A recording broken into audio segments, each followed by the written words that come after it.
you. Thank you. Hold on. How do I lower this? Oh, wow. Hi.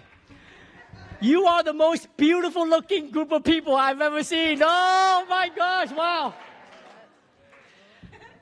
Okay, let's do 213. First of all, can you believe I'm holding one of these? This is so surreal. Wow. So this is the famous room where all the winners come. Wow. Hi. Good evening. Yes, please. Shout, yeah. Hi, Hibba Berry with Entertainment Tonight. Now, when you starred in Goonies and Indiana Jones, you were credited as Jonathan Huy Quan. What does it mean to win an Oscar with your real name in it? You know, when I started as a kid, I was, you know, it was my birth name, Huy Quan. And then I remember when it got really tough, my manager told me that maybe, you know, it would be easier if you were to have an American-sounding name. And I was so desperate for a job that I would do anything. And it's insane that at one point that I would, you know, try a different name, not the name that was given to me, but it can only show you how desperate I was to try to make things different. So when I decided to get back into acting, which was 3 years ago, the very first thing that I wanted to do was to go back to my birth given name. And tonight to see Ariana open that envelope and say Huy Quan, that was a really, really special moment for me. And then immediately, I was so emotional, but the first image that I had in my mind was my mom. Who is the reason why I am in America, who is the reason why I have a better life, I have all these opportunities. She, like I said in my acceptance speech, you know, she sacrificed so much. She had a great life where we came from, and she, you know, she gave all that up so that all her children, there's 9 of us, and every single one of them are so grateful to my parents. Yeah, so, and that, I hope you're proud of me, so. Okay, yeah. Next up, we have 101. Hi, Key. Hi. My name is Ryan Emoto on behalf of the Academy Digital team. Congratulations on your win. Thank you. You mentioned in an interview when you first got the role as Wayman, you were kind of hesitant to tell your family about getting the role, and it wasn't until the day before the trailer release that you called your family individually and told them that you're an actor now. Yeah. So how does it feel to call yourself an Oscar winner tonight and be here? You know, tonight my family, a portion of them, I have a big family, flew in from Houston to be with me tonight. So that was really special. And during one of the commercial breaks, I ran up to Steven Spielberg, and he gave me a big hug. He put his arms around me, and he says, Key, you are now an Oscar-winning actor. And hearing him say that meant the world to me, and I still cannot believe it. Yeah, I mean, wow. Wow. Okay, can we move on to 231? Hi. 231? Yes, hi. Hi, congratulations. Amanda Champagne with Closer Weekly. If your younger self could be here now at the age of Data and your younger Goonie brothers were here, what would they say to you right now? Well, my younger self would not know all the struggles that I went through to be here because he was just having the time of his life, being a kid, being on a set with you know, on a pirate ship, going down a water slide. And, you know, right before this night started, Corey Feldman, one of my Goonies brother, called. I was talking to Carrie Green. And, of course, tonight, Jeff Cohen, who is my entertainment lawyer, is here tonight with me. He was in the audience.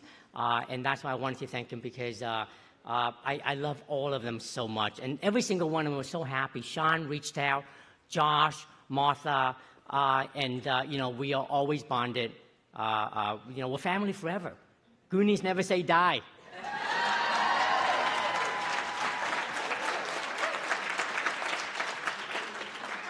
Okay, and final question, 232.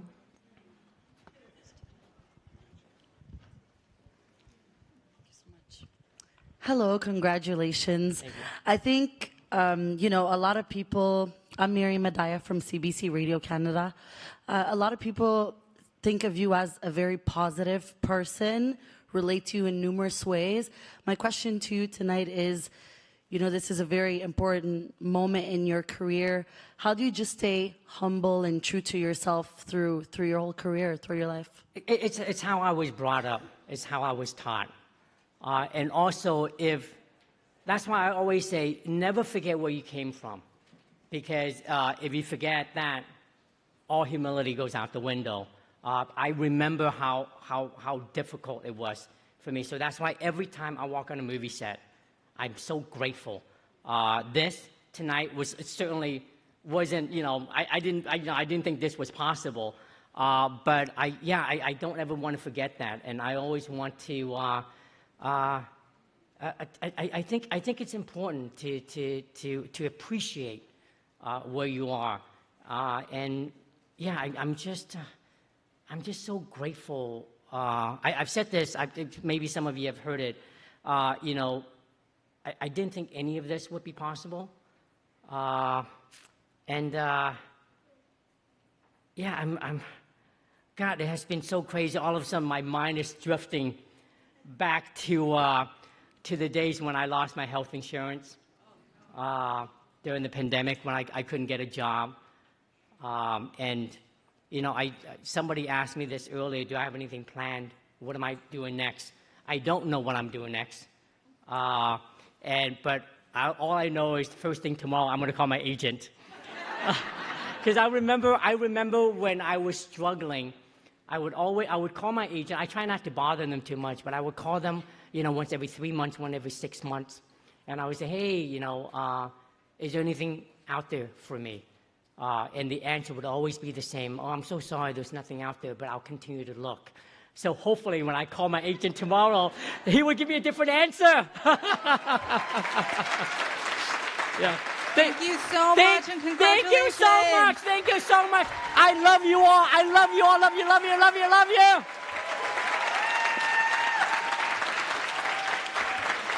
Thank you.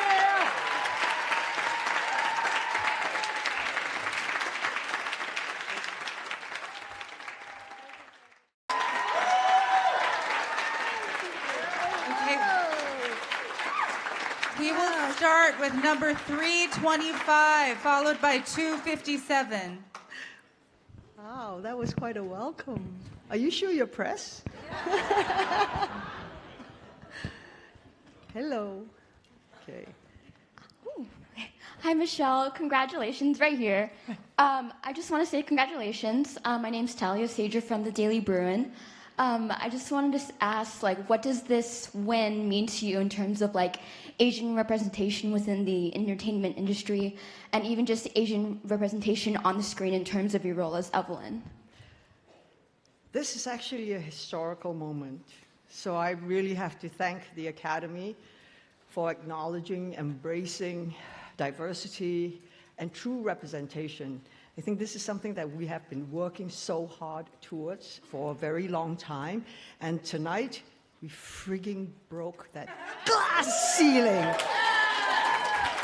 I kung fu'd it out and shattered it.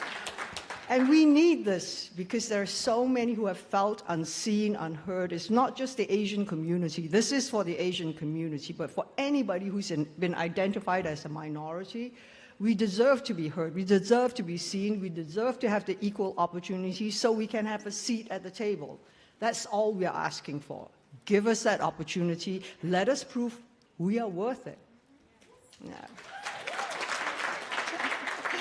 Okay, next up we have 257, followed by 144. Hi, Michelle. Straight ahead. right here. Which is straight. To the left, kind of. Oh, there you are. Hi, Morgan Morrell from BuzzFeed. Congratulations. Thank you. Okay, I also have a diversity question. Okay, so being a woman of color in any space, but particularly in Hollywood, you can sometimes be made to feel like other, and that maybe you don't belong in a certain role or even in a certain room. So I want to know, have you ever felt like taking a step back from acting? And because you stayed, what advice would you give to people who are afraid to take up space?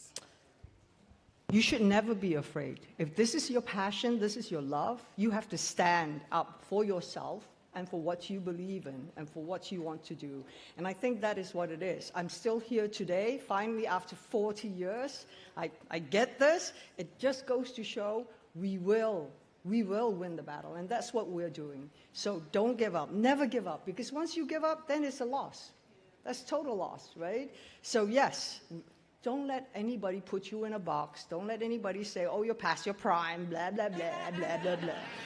No, because we are proud. We believe in what we do. We love what we do. So light that fire in your soul and stay on the path. Believe, dare to dream, because if you don't dream, then it's impossible. But nothing is impossible. Look at me, I'm here. So thank you. Okay, next we have 144, followed by 197. Hey, Michelle. Hey. I'm Raymond Lowe from the Philippines for the Philippine Star. So yesterday was exactly a year ago when Everything Everywhere All at Once premiered at South by Southwest. Right. Can you take us back to that day last year and refer to that day to how you are feeling today with all the success today? It's been quite a marathon, hasn't it? To be honest, when we did South by Southwest, that was the first time when everybody, why do we make movies for the cinema? That we want a collective experience where we want to enjoy, share that laughter, crying, or whatever it is, together. And that is what the magic of being at the movies. At South by Southwest, it was the first actual, not streaming, not virtual, festival. And we were so blessed that everyone came, and we were blown away. Because, you know, you give your heart and soul to a movie, but there is never any guarantee how, when you put it up in the sky, please don't fall flat on your face, right? And please go, and I swear to God, it's you, all of you, because you made it interesting. You made it wild and wacky to people who hadn't had an opportunity to watch it. You made it so interesting. They had to come to the cinemas to watch this, what crazy, wacky movie are we talking about? Because you didn't want to be left out of the conversation. So in that way, thank you to all of you. You propelled our little gem of a film. Yes, we had a huge beating heart, but you propelled us to the skies, and the world embraced us. So I thank you from the bottom of my heart, because all of you had a place, you had something to do with that. And I am really, really grateful, because this movie has helped in some healing process. This movie has helped in communication. This movie has helped to open hearts between families, whether it's husband and wives, daughters and mothers, daughters and fathers, but just simply family. And we never give up on each other. So I thank all of you for helping us do that.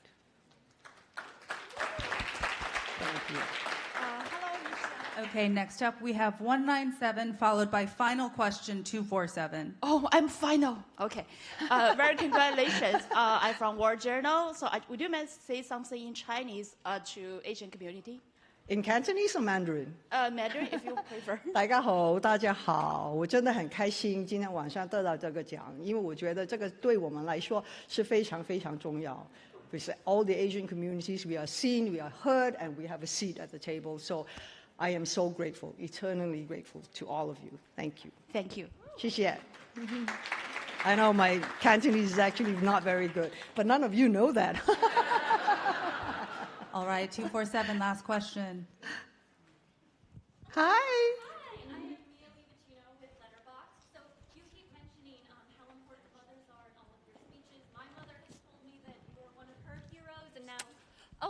microphone. This is Yes. very helpful. Should I repeat? Yes. Okay, I'm just going to repeat. Okay. Hi, I am Mia Livicino with Letterboxd, and you keep mentioning how important mothers are in your speeches. And my mom has told me that you're her hero, and now you're a hero to, you know, all these little boys and girls that look like us. And I'm curious, what is something that your mother told you or gave you that you've carried with you through this journey?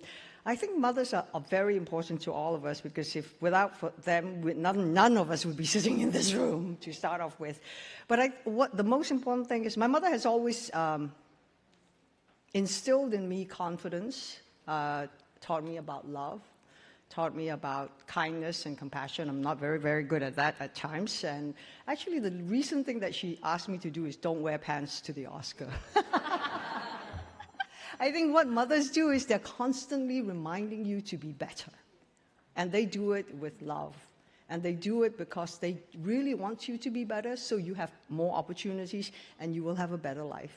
And that, for them, is their ultimate goal. Yes. Thank you so much. Thank you. Wonderful. Thank you so much, and congratulations, Michelle Yeoh.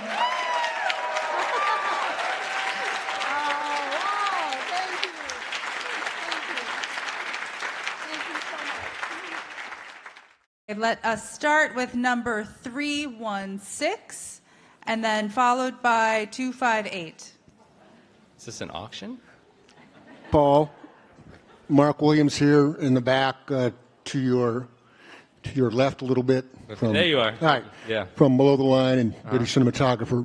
So we talked a little bit at Independent Spirits about timelines and multiverses, and you talked about trying to keep all of that in order and reaching out for some help to do that. Can you expand on that tonight, how you captured all this journey and wrangled it into making sense for us as an audience, as an editor? Yeah, I mean, I use the crutch that is Michelle, really, and her ability to translate this insane script into emotion, into an emotional journey. So at any point, I just would focus on her. And, you know, I also had Dan and Daniel by my side, and they, you know, they've been working on this film for 5-6 years, so they knew exactly what they wanted, and they were also just really excited to be surprised and really excited to explore it in a new way in the edit. And so that was a really wonderful experience. Well, all right, we have 258 followed by 272. Hi there, John Boone from A-Frame. You said on stage this is your second film. How do you feel like this process and this experience has changed you as an editor as you head into whatever comes next? I hope it doesn't change me too much. I feel like I have a pretty healthy blend of like insecurity and confidence and like need to prove myself and also disregard for what other people think. And if they get out of whack, then I'm screwed. And so this is a really bad thing for me. And I need to be brought back down to earth because the insecurity is such a kind of honestly important part of the way I work, which is like the fear of failing my friends, my directors, the actors. I felt an enormous responsibility to Michelle and Key especially because they had been, you know, kind of treated so wrong by all of us for so long. And I was so grateful to be given the responsibility of helping tell a part of their story, and so that's what I meant on stage when I said I hope I did right by you both and by the whole cast, because I felt, you know, they did an incredible thing by sticking it out and by not giving up, and I'm just really honored and humbled to have been able to be a part of that. Okay, we have 272 followed by a question from our virtual press room. Oh, hey. Hey, How you doing? How are you? Good. Congratulations. Thank you. Yesterday at IAVA, you talked about how your journey with the Daniels started at a roller rink. Mm-hmm. So with that context, would you talk about just, you know, reflect on your journey with them and, you know, culminating with tonight? Yeah. They're my friends first, before everything. And I care really deeply about them. And you know, no matter what happens, this movie really felt like an excuse to just spend time with people that I cared about. And Dan and Daniel are two people that I care really deeply about. And they also, they allowed us to make this film in a really humane way. reasonable hours, time with our family, no yelling, no screaming, no, fights. It was all just, let's love each other and let's make a great film to help the world. And I've been trying to take that forward with me to every project I do, There's a problem in our industry that the more you kill yourself for a movie, the braver you are. And that's bullshit. We can make films and everyone's job, we can do our jobs and we can live our lives. And the more fully we are able to live our lives and the more humanely we treat ourselves and the people around us, the better we can do our jobs. And they were really, that starts at the top with them. So yeah, I really value that in them. Thank you. Oops, sorry. Friendly reminder to refrain from broadcasting or taking telephone calls while we're in the middle of interviews. And now for the virtual press room, we will be taking a question from the Wrap. Hello, Paul. Can you hear me? Yeah, I got you. It's Joe McGovern from the Wrap. Congratulations. Thank you. So it's incredibly rare for a comedy to win this category. I think the last one was Who Framed Roger Rabbit 35 years ago. Maybe I can get a fact check on that. But I think it's true. And can you talk about maybe some pride you might feel about that piece of trivia, but also how important it is as an editor to make sure that all of the comedic beats, I mean, it's more than just a comedy, obviously, but the absurdism, how important it is for you in your job to make sure that all that stuff lands right. Yeah, I think, I kind of cut my teeth at Absolutely Productions, which is Tim and Eric's company, working on the Eric Andre show. And the editors there are to me, geniuses of comedy. And Luke Lynch was a really influential editor to me who taught me everything I know about editing comedy. And the key with this film, I think, is that what Dan and Daniel are really good at is taking something silly and treating it very seriously. And that tends to lend itself to the comedy. I never thought of this as a comedy. They never pitched it to me as a comedy. They pitched it to me as a story about a mother and a daughter and a family.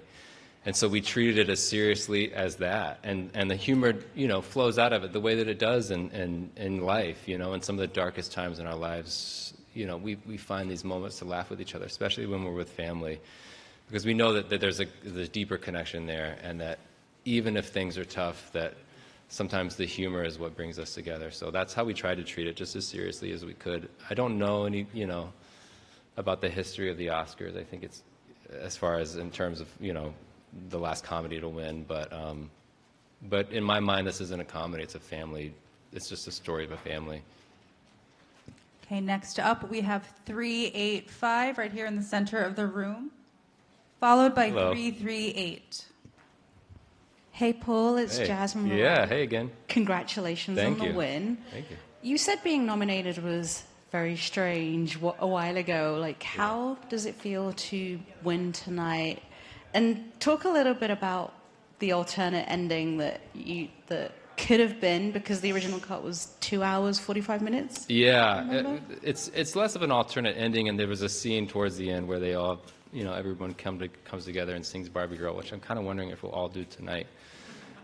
Because we all used our extra tickets to bring as many crew members as we could. So I think there's like 60 crew members here, which is why everyone's applauds so big, whenever the movie comes up.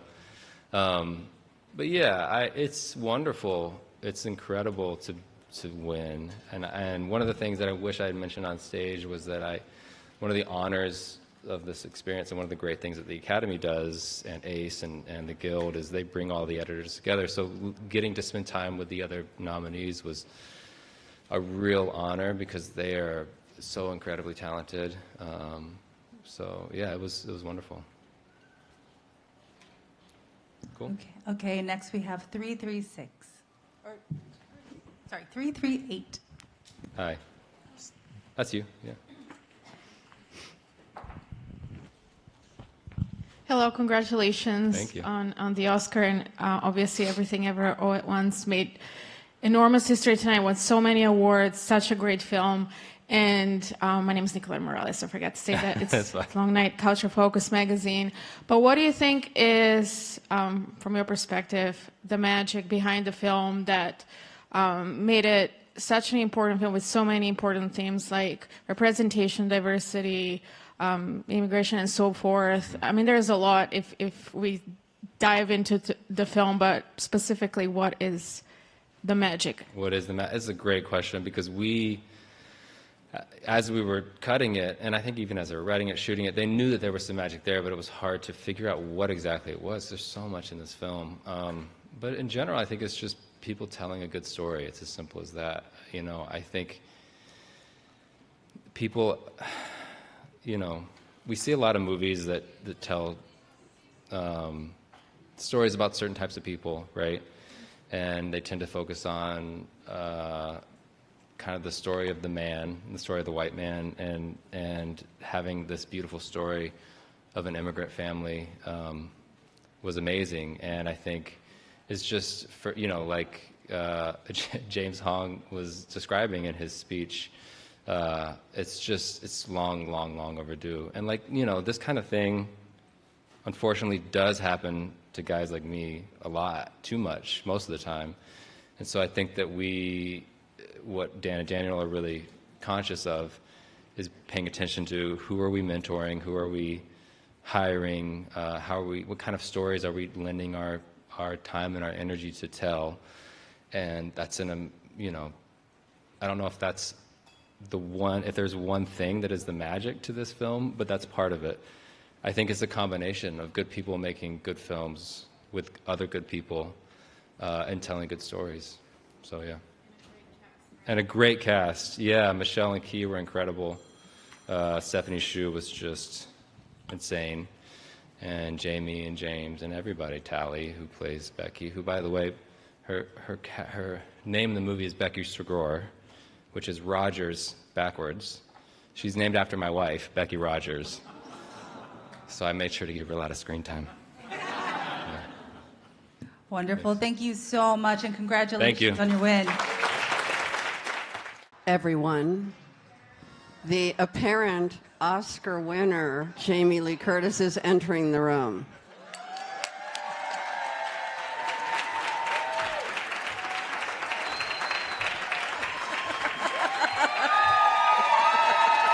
Stop now. Thank you. All right. Thank you so much, everyone. Okay, we're going to start with number 205, and then next after that, we'll move to 154. What are they bidding on? What do they win? They win me? Good evening, Jamie. Over here in the middle of the room. Straight ahead, Jamie. Straight ahead. I have big hoop earrings on. Back 154. Okay, now you're waving. Sorry. Now I see you. Sorry. You're 205 in the back. Yes. 205. Hello. Hello. Hi. Congratulations on this win. Thank you so much. Congratulations. I'm Tanisha Laverne Grant with blackinamerica.com. There are 65 women this year nominated for Academy Awards across various disciplines. How does it feel for you to be amongst that number? Surreal. And proud. Obviously, I would like to see a lot more women be nominated so that there's gender parity in all the areas and all the branches. And I think we're getting there. We're not anywhere near there.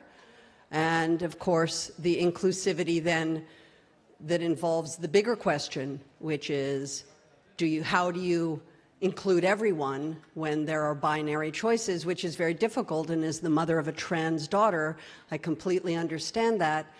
And yet, to degender the category also, I'm concerned, will diminish the opportunities for more women, which is something I also have been working hard to try to promote. So it's a complicated question, but I think the most important thing is inclusivity and more women. I mean, basically just fucking more women anywhere, anytime, all at once.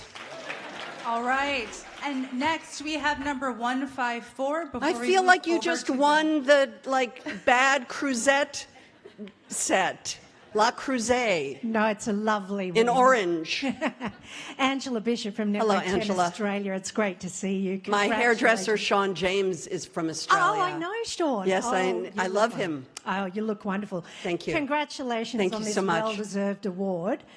You are everyone's favourite Nepo baby, as you said. Do you think your mum and dad are looking down on you tonight and smiling? Well, let me just be honest. I don't believe in a world where there are a bunch of people up there looking down on us. I think we are them in our actions and in our deeds and in our ideas, and then we build our own, and then we give them to our children, and that's how the world goes on. So I am a product of them, and I am a proud product of them, and I know that they would be incredibly proud of me, of course. Thank you. Next up, we are taking a question from our virtual press room before moving to 321. So virtual press room. By the way, the virtual people don't get shit. They don't get the food. They don't get water. They're at home. Their kids are screaming. Their husband's cheating on them. They're so bummed out. They want to be here with you people so bad. Well, thank so you, sorry. Jamie. Sorry. So we have Aniko from Hungary with a question. Well, Hungary, of course, the country of my family. Tony Curtis came from Hungary. Jamie, hi, and I have good news for you. I have food. Excellent. Good. Good. Oh, you're actually I thought it was just sort of like a tweet. I didn't realize they were people on. Guys, don't cancel me. Please do not cancel me because I assumed that your husband is cheating on you. I literally thought when they said digital that it was like a virtual, that I thought it was like a tweet question. Seriously, do not ruin this moment for me. I cannot handle it if you cancel me now. Cancel me tomorrow. Just not tonight. Give me a break. I'm so sorry if I was insulting. Please tell me something from Hungary. Yes. And I don't have a husband. Thank you. Oh, okay. Did you have a question? Yes, I do. Absolutely. I'm going to answer it. First of all, can we consider this at least a semi-Hungarian Oscar? Oh, yeah. The lower half. Definitely the lower half. How much Hungarian are you? I can't really show you on national television, but how much am I? Well, that's very personal. I can sing that little song, Katica, Katica, ferma sutet fada.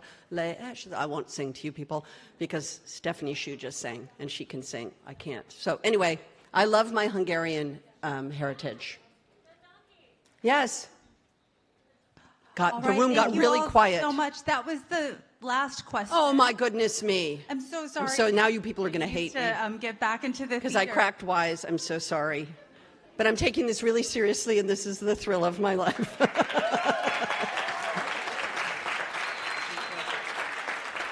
And please don't cancel me. Please. Thank you.